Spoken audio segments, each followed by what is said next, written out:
बच्चों क्वेश्चन है कि व्याख्या कीजिए कि 7 गुना 11 गुना 13 प्लस 13 और 7 गुना 6 गुना 5 गुना 4 गुना 3 प्लस 5 ये भाज्य संख्याएं क्यों है, यानी कि ये भाज्य संख्याएं है।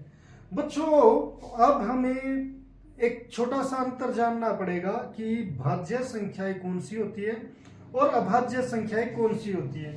बच्चों अगर हम गिनती में देखें तो 1 2 3 4 5 6 7 8 9 10, इसमें हमारा 2 3 5 7 ये हमारी भाज्य संख्याएं होती है, सॉरी अभाज्य। और जो 4 है 6 है 8 है 9 है और 10 है ये हमारी भाज्य संख्याएं होती है। ये हमारी कौन सी होती है, अभाज्य। अभाज्य और जो ये होती है ये होती है भाज्य। और जो बच्चों 1 है ये ना तो हमारी भाज्य होती है और ना ही हमारी अभाज्य होती है, इनमें से ये कोई भी नहीं होती। इसीलिए बच्चों जो अगर आपसे कभी पूछा जाए सबसे छोटी अभाज्य संख्या कौन सी है वो है 2 और सबसे छोटी भाज्य संख्या वो है 4। अब बच्चों इसे हमने भाज्य क्यों कहा और इन्हें अभाज्य क्यों कहा, क्योंकि बच्चों हम इन्हें जो 2 है उसे कैसे लिख सकते हैं, 2 गुणा 1, 3 को 3 गुणा 1, 5 को 5 गुणा 1, 7 को 7 गुणा 1, यानी कि इनको लिखने के लिए हमारे पास केवल 2 ही फैक्टर है, यानी कि 2 ही इंटीजर है, 1 और 2, 1 और 3, 1 और 5, यानी कि ये जो नंबर है 2 3 5 7 ये चाहे तो खुद से भाग होते हैं या फिर 1 से भाग होते हैं। मगर जब बात करें हम 4 की तो हम इसे लिख सकते हैं 2 गुणा 2। इसका मतलब ये 1 गुणा 4 भी लिखा जा सकता है, 1 गुणा 4 2 गुणा 2।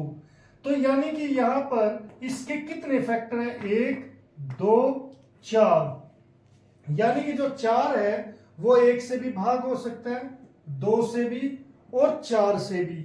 ऐसे ही बच्चों जो 6 है वो 2 या 6 भी लिखा जा सकता है, 1 गुणा 6 भी लिखा जा सकता है। तो इसे 1 से भी भाग किया जा सकता है, 2 से भी, 3 से भी, 4 से, वो सॉरी 6 से भी।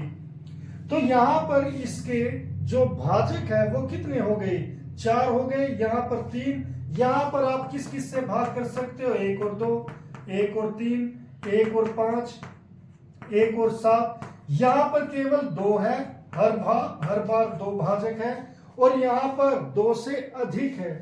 ऐसे ही बच्चों आप 2 को वो सॉरी 8 को 2 गुणा 2 गुणा 2 ऐसे लिखते हो तो 8 के 1 गुणा 8 हो गया, 2 गुणा 4 हो गया।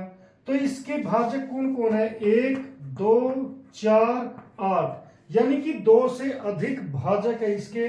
तो इसीलिए हम इन्हें क्या कहते हैं, ये होती है हमारी भाज्य संख्याएं। और जिनके केवल 2 ही भाजक होते हैं वो होती है हमारी अभाज्य संख्याएं, यानी कि जो संख्या केवल खुद पर या 1 पर भाग होती है हम उसे भाज्य कह सकते हैं, या फिर आप ये कह सकते हो जो केवल 2 ही पूर्ण संख्याओं पर भाग होती है वो हमारी भाज्य संख्या, सॉरी प्राकृत संख्याओं पर भाग होती है वो हमारी अभाज्य संख्याएं होती है। उम्मीद है आपको समझ आ गया होगा ये। अब बच्चों हम यहां पर ये देखते हैं जो हमारा ये नंबर है बच्चों 7 गुणा 11 गुणा 13 जमा 13, जो बच्चों ये गुणा वाला पोर्शन है ये एक पद है और ये एक अलग पद है। तो बच्चों इसीलिए मैंने यहां पर अंडरलाइन कर दिया। अब बच्चों 13 यहां पर भी है, 13 यहां पर भी है, तो आप 13 को कॉमन ले सकते हो। कॉमन लेने के बाद आप इन्हें भूल जाओ थोड़ी देर के लिए और इनकी जगह क्या मान लो, 1, क्योंकि ये अगर कॉमन लिए तो यहां पर क्या रह जाएगा, 1। तो यहां पर क्या रह गया, 7 गुणा 11 गुणा 1 प्लस यहां पर क्या रह गया, 1। अब बच्चों यहां पर क्या है, 13 गुणा 7 की 11 से गुणा क्या हो जाएगी, 77, 77 की 1 से 77 ही रहेगी प्लस 1। अब बच्चों यहां पर क्या हो गया 13 गुणा, यहां पर चाहे ब्रैकेट ही रखो अभी, 77 प्लस 1 क्या हो गया 78। तो अब बच्चों इस संख्या को हम यहां पर क्या लिख पा रहे हैं कि 13 गुणा 78। पहली बात तो यहां पर ये जो संख्या दो संख्याओं से भाग हो गई, तो इसका मतलब दो से अधिक संख्याओं से भाग हो गई, तो ये क्या हो जाएगा, ये हमारी अभाज्य भाज्य संख्या हो जाएगी, क्योंकि एक से कोई भी संख्या भाग हो जाती है। मगर अभी बच्चों यहां पर मैं एक चीज और करते हैं हम, यहां पर 78 के अगर अभाज्य गुणनखंड करो तो ये पहले 2 पर जाएगा, 2 तिया 6, 2 निम 18, फिर ये बच्चों 3 पर जा रहा है, 3 एकम 3, 3 तिया 9, फिर ये 13 पर, यानी कि 78 के जो गुणनखंड है बच्चों वो क्या हो जाएंगे 2 गुणा 3 गुणा 13। अब बच्चों दी गई संख्या इन सभी नंबर से यानी कि 2 से 3 से 13 से फिर इनके गुणांकों से भी भाग हो सकती है। आप यहां पर देख सकते हो, मैं यहां पर लिखूंगा इसीलिए क्योंकि दी गई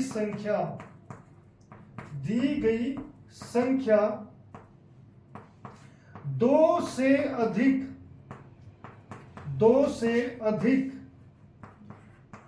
प्राकृत संख्या पर भाग होती है, प्राकृत संख्या से भाग होती है,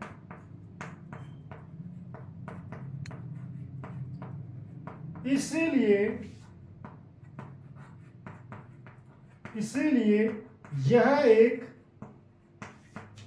भाज्य संख्या है।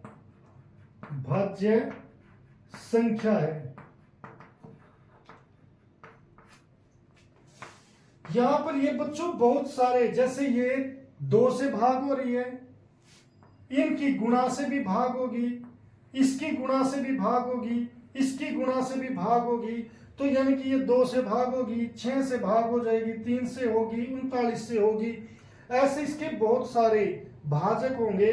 तो इसीलिए हमने शॉर्ट में लिख दिया कि 2 से अधिक प्राकृत संख्या पर भाग होती है, इसलिए ये क्या हो जाएगी, ये एक भाज्य संख्या हो जाएगी। इसी तरीके से बच्चों हम जो दूसरा पोर्शन देखते हैं, दूसरा नंबर,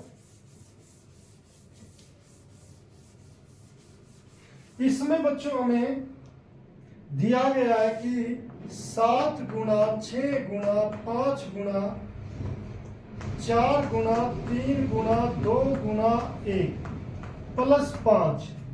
अब बच्चों ये जहां तक की गुणा है ये एक नंबर है, यानी कि एक पद है, ये दूसरा पद है, यहां पर भी 5 है, यहां पर भी 5 है, तो इसका मतलब 5 क्या आ जाएगा, कॉमन आ जाएगा। तो यहां पर अंदर क्या बचेगा, 7 गुणा 6 गुणा 4 गुणा 3 गुणा 2, यहां पर एक मैं छोड़ रहा हूं, और जो बच्चों 5 कॉमन लिया इसकी जगह 1 और इसकी जगह भी 1 ही आएगा। मगर यहां पर 1 लिखने का कोई फायदा नहीं, क्योंकि वो 1 इससे गुणा होगा तो ऐसे ही रहेगा।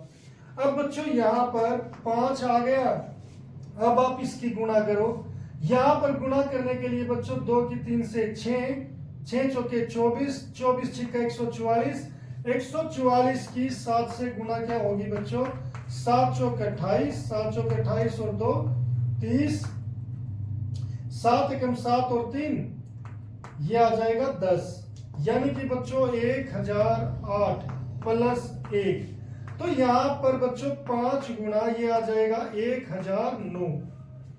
अब यहां पर बच्चों जैसे मैंने पिछले पोर्शन में किया था कि 78 के भाज्य गुणनखंड करके आपको दिखाई दी, वो इसीलिए करके दिखाए थे कि आपको ये बताया था कि ये वो संख्या 2 से अधिक प्राकृत संख्या पर भाग होती है।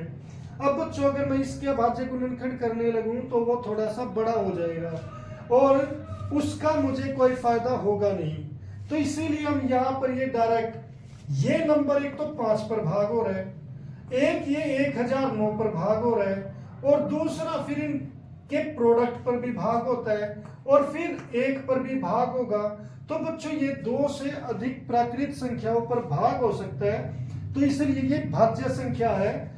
तो इसलिए हम यहाँ पर ये लिख देंगे क्योंकि दी गई संख्या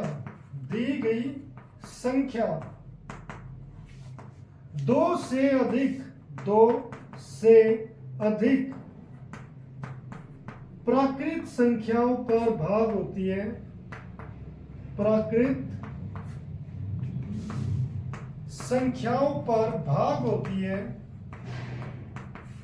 से भाग होती है, इसलिए यह एक भाज्य संख्या है। यह एक भाज्य संख्या है। इस तरीके से बच्चों आप इसकी एक्सप्लेनेशन दे सकते हैं या व्याख्या कर सकते हैं।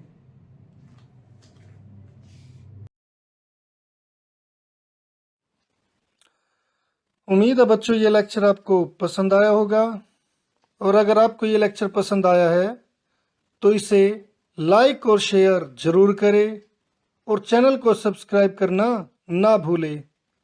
तो मिलते हैं फिर नेक्स्ट लेक्चर में, तब तक के लिए bye, have a nice day.